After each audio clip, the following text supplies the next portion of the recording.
This is Professor Michael Chapman. I'm one of the most experienced IVF doctors in Australia. I believe that an important part that I can contribute is to educate patients in relation to fertility, infertility, and all that involves. These series of podcasts help to educate you. I hope they are helpful to you. If you wish to know more, however, I'm more than happy to have you contact me via email, which is profmchapman@gmail.com, or make an appointment to see me on 9138 4222. What are the realistic expectations for number of cycles needed to achieve a successful pregnancy? The average number of cycles to a pregnancy in Australia is 2.7, I think, at the moment. When you set out on the IVF journey, if you're under 38, each cycle you should have a 30 to 35% chance of a baby. So, and that gradually multiplies up.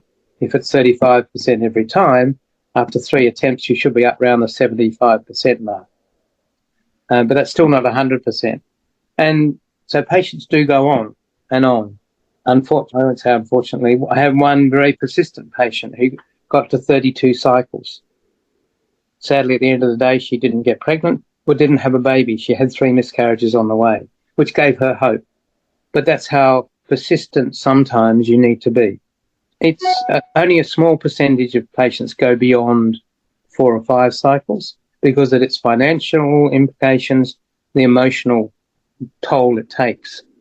Our data suggests, the ANZAR data suggests that 25% of patients who go through the first cycle don't come back for another cycle. And that 25% happens cycle after cycle. Well, that's those who didn't get a baby. Only 75% will come back for another try. So people make up their own minds. And part of that data is a little blurred because they might have got pregnant on the way, or outside of IVF, because 25% of patients who've been through IVF actually do have a baby subsequent to that cycle. What are the differences between the new PGT techniques, PGT-A, and nucleotide screening and PGT-M, monogenic? Okay, they're done for different reasons. So PGT-M is prenatal genetic testing for the purpose of looking for aneuploidies. Aneuploidies are where there's an abnormal number of chromosomes in the embryo. We should have 23 pairs of chromosomes, and if you have an extra chromosome, that's called a trisomy. So instead of 2, you've got 3 of that kind. Down syndrome is the classic example of that. And on all 23 chromosomes, you can have an extra chromosome or you can have a missing chromosome. That's called a monosomy. So that's what we're looking for with aneuploidy. We're looking for the number of chromosomes that are in the cells. M, however, is looking for a specific gene mutation. The M is for mutation.